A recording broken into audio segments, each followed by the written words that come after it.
नमस्कार student, welcome to weekly current affair question. अब देखिए 1 से 7 जनवरी तक के ये टॉप 20 क्वेश्चन होंगे और वेरी क्वेश्चन को हमारे इस वीडियो में एक एक करके एनालिसिस किया जाएगा।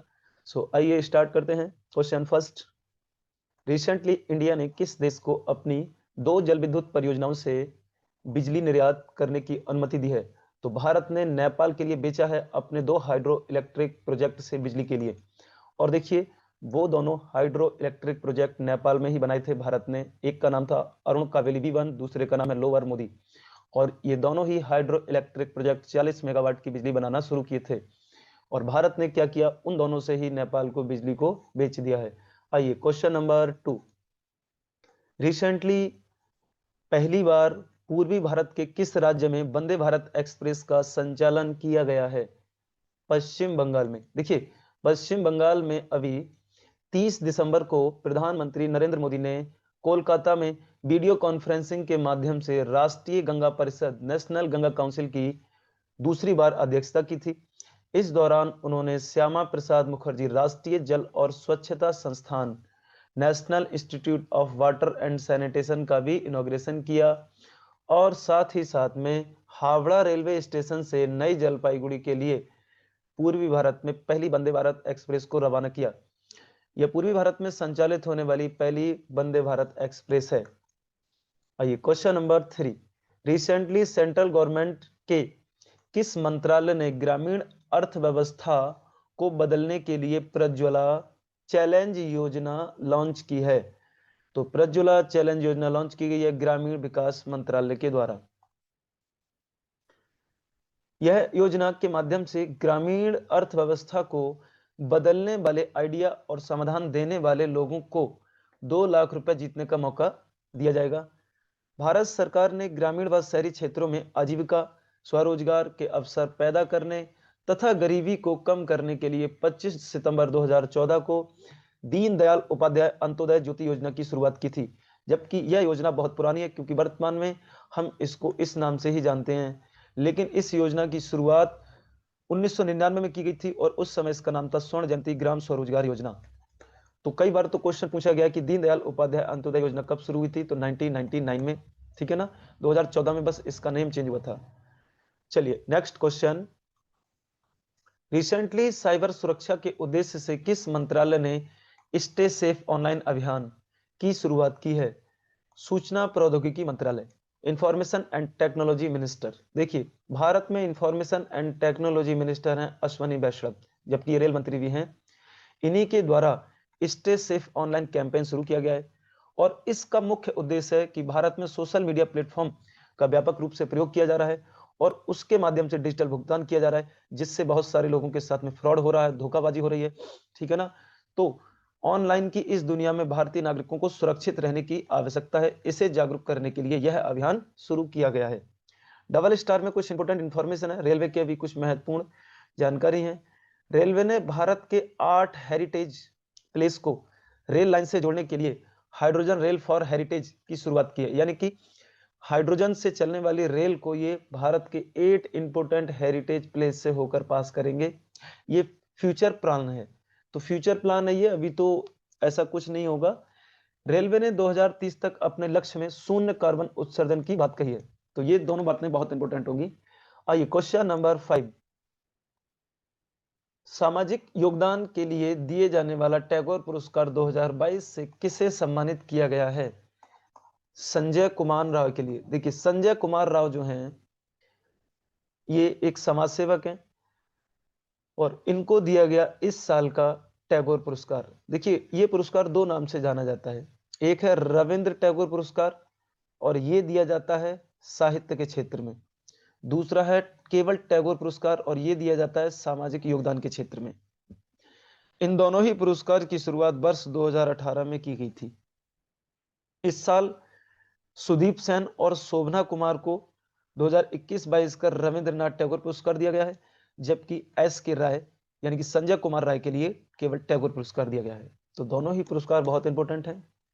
क्वेश्चन नंबर 6, रिसेंटली किस बैंक ने अपनी डिजिटल सेवाओं को चेंज करने के लिए और उनमें बहुत बड़ा परिवर्तन लाने के लिए माइक्रोसॉफ्ट कंपनी के साथ एक समझौता ज्ञापन पर साइन किया है? HDFC बैंक ने। देखिए HDFC बैंक अपनी जो भी डिजिटल सर्विस प्रोवाइड कराती है कस्टमर्स को, उन डिजिटल सर्विस को और बेहतर तरीके से बिल्डअप करने के लिए और बेहतर तरीके से उपलब्ध कराने के लिए माइक्रोसॉफ्ट कंपनी के साथ में एक समझौता किया है। माइक्रोसॉफ्ट कंपनी एक सॉफ्टवेयर कंपनी है जिसके सीईओ हैं। आइए क्वेश्चन नंबर 7, हाल ही में किस देश के महान फुटबॉलर खिलाड़ी पेले का निधन हो गया? वे किस देश के थे? ब्राजील के। देखिए ब्राजील के बहुत बड़े फुटबॉलर हैं और फुटबॉल के खेल में इन्हें ऐसा माना जाता है जैसे क्रिकेट के खेल में सचिन तेंदुलकर के लिए। और अभी 29 दिसंबर 2022 को कोलन कैंसर के कारण ये फुटबॉलर पेले का निधन हो गया। उन्होंने अपने पूरी लाइफ में ब्राजील के लिए 3 फीफा वर्ल्ड कप जीते थे। 1958 में पहली बार, दूसरी बार 1962 में और तीसरी बार 1970 में। देखिए ब्राजील अब तक 5 बार फीफा वर्ल्ड कप जीत चुका है। इस अर्जेंटीना 3 बार जीता है। तो पेले ने जो जीते थे वो केवल 3 फीफा वर्ल्ड कप जीते थे ब्राजील के लिए। उन्होंने अपनी पूरी लाइफ में लगभग 1281 गोल किए, जो दुनिया में सबसे ज्यादा गोल करने वाले खिलाड़ी हैं। और ब्राजील के लिए इन्होंने 77 गोल किए थे। ठीक है ना। इसी क्रम में चलते हुए फीफा ने इन्हें वर्ष 2000 में player of the century declare किया था, यानी प्लेयर ऑफ द सेंचुरी। आप समझिए, हम बात करें तो सेंचुरी होती है 100 साल की। ठीक है ना, मतलब हम बात करें 100 साल की, और 100 साल का इन्हें सबसे महान खिलाड़ी घोषित किया गया। यानी वर्ष 2000 से लेकर 2003 तक, ये वर्ष 3000 तक दुनिया के सबसे बेहतर खिलाड़ी माने जाएंगे कौन? पेले। आइए क्वेश्चन नंबर 8, वर्ष 2023 में भारत में होने वाले G20 सम्मेलन के लिए सचिवालय किस शहर में बनाया गया है? तो सचिवालय खोला गया है बेंगलोर में। देखिए G20 की 2022 में बैठक हुई थी बाली शहर में, और बाली शहर है इंडोनेशिया में। ठीक है ना। और उसमें भारत की ओर से प्रधानमंत्री नरेंद्र मोदी ने भाग लिया।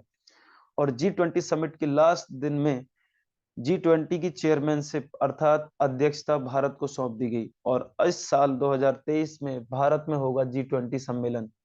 इसके लिए सचिवालय बना दिया गया है कहाँ? बेंगलोर में। ठीक है ना। G20 का अपना कोई भी हेडक्वार्टर नहीं होता है।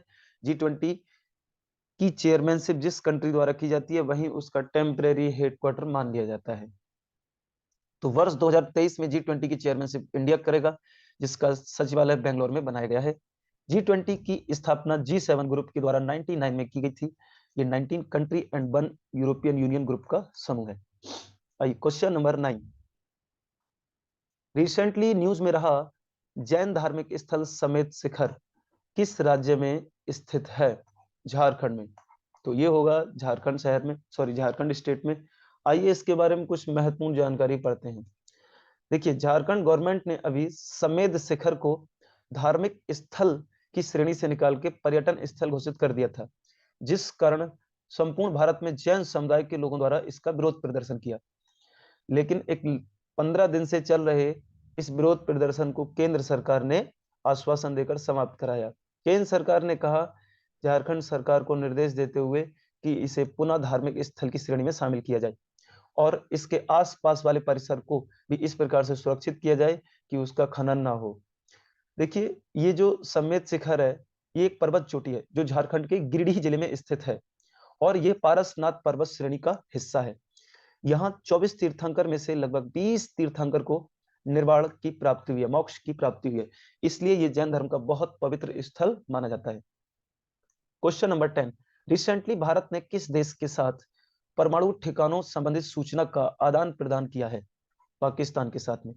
अब देखिए राजनयिक संबंधों के आधार पर यानी कि एम्बेसी रिलेशन के बिहाफ पर इंडिया और पाकिस्तान ने एक दूसरे को न्यूक्लियर बॉम्ब की इंफॉर्मेशन से रिलेटेड डॉक्यूमेंट को एक दूसरे के लिए सौंपा और साथ ही साथ में जेल में बंद कैदियों की सूची भी एक दूसरे के लिए प्रस्तुत की।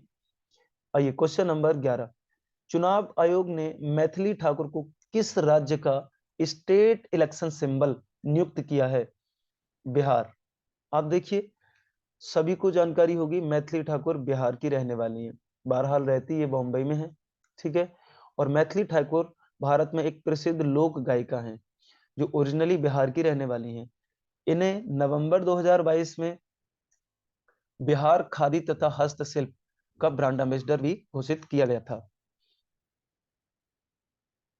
आइए क्वेश्चन नंबर 12, रिसेंटली किस स्टेट में 700 फीट लंबी वॉल ऑफ पीस शांति की दीवार का निर्माण किया गया है? केरल राज्य में। देखिए केरल में एक स्कूल है, गवर्नमेंट वोकेशनल हायर स्कूल, और इसकी 700 मीटर लंबी दीवार का निर्माण किया गया, जिस पर लगभग 250 भाषाओं में शांति शब्द लिखा। कौन सा शब्द? Piece word. और पीस को लिखा गया वेरियस 2050 लैंग्वेज में, ठीक है ना। इसी के चलते ये काफी न्यूज में था, तो इसको ध्यान रखेंगे। रिसेंटली वॉल ऑफ पीस का इनॉग्रेशन किस राज्य में किया गया? केरला में। Question number 13, recently central government ने नेशनल ग्रीन हाइड्रोजन मिशन, राष्ट्रीय हरित हाइड्रोजन मिशन योजना के लिए कितने रुपए की मंजूरी दी है? 19,744 करोड़ रुपया। देखिए ये बहुत इंपॉर्टेंट प्लान है, आइए मैं इसके बारे में समझाता हूं आपके लिए।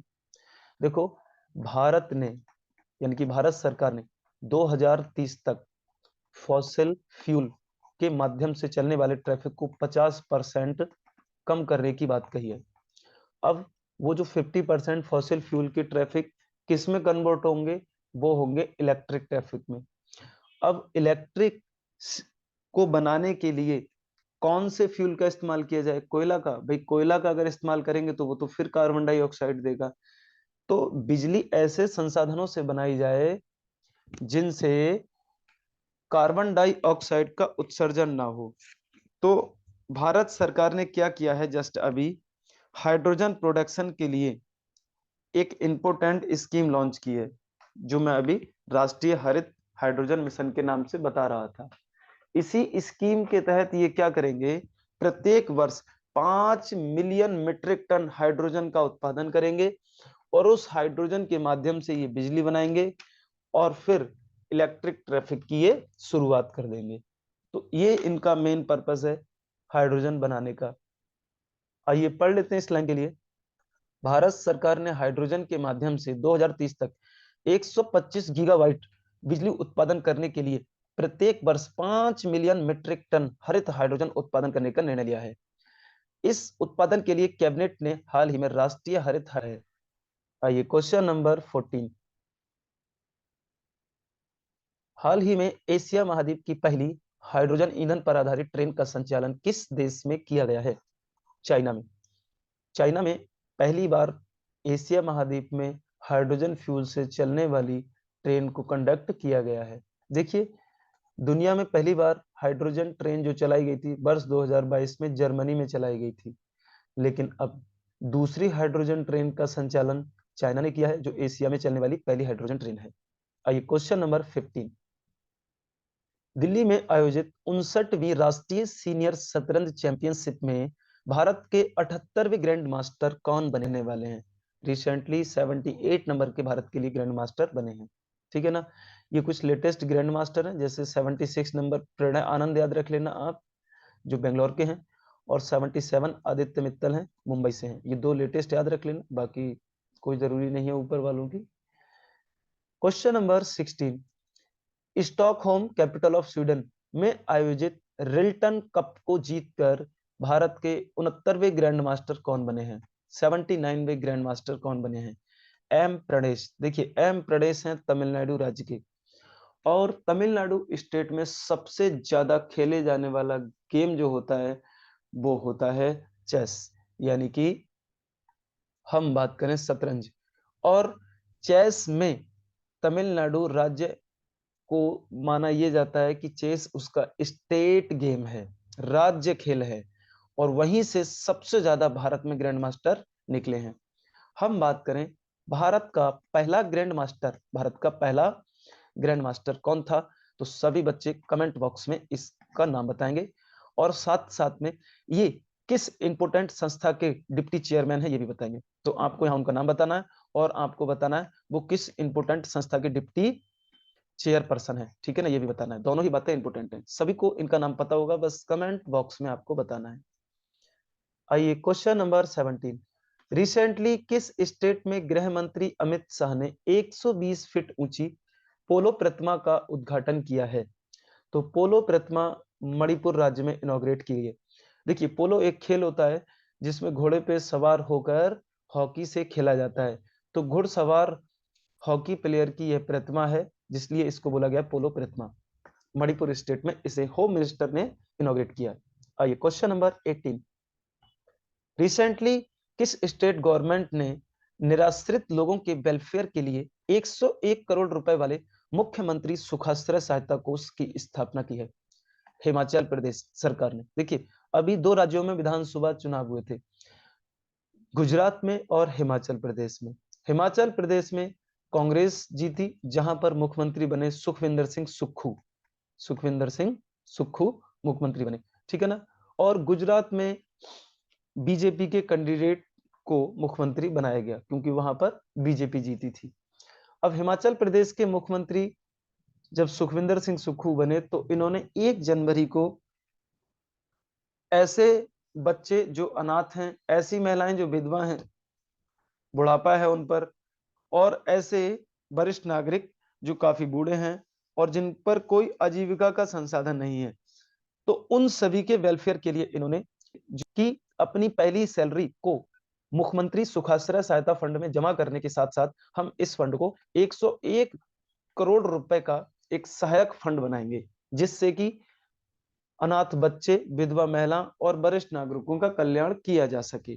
तो ये फंड हिमाचल प्रदेश सरकार के द्वारा लॉन्च किया गया है। आइए क्वेश्चन नंबर 19। 2023 में असम का सर्वोच्च पुरस्कार असम वैभव से किसे सम्मानित किया गया है? डॉक्टर तपन सैकिया के लिए। देखिए, डॉक्टर तपन सैकिया को यह पुरस्कार चिकित्सा के क्षेत्र में दिया गया है।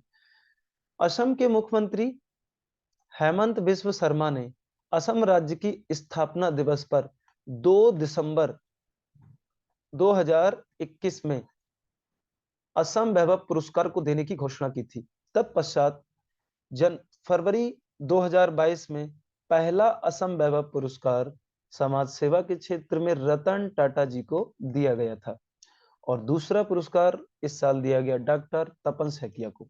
तो दोनों ही अवार्ड इंपोर्टेंट होंगे, डॉक्टर तपन सैकिया के लिए और रतन टाटा के लिए। आइए क्वेश्चन नंबर लास्ट 20।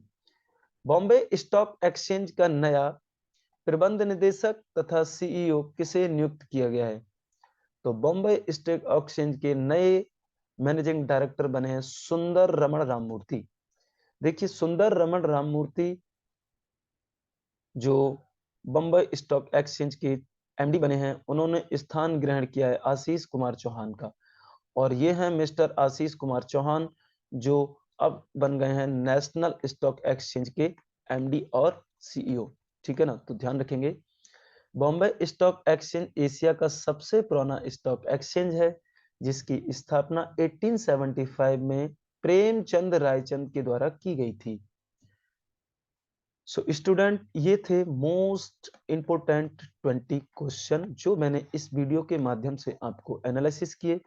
इन 20 क्वेश्चन का पीडीएफ आपको मेरे Telegram channel Sunil sir GS world पर मिल जाएगा।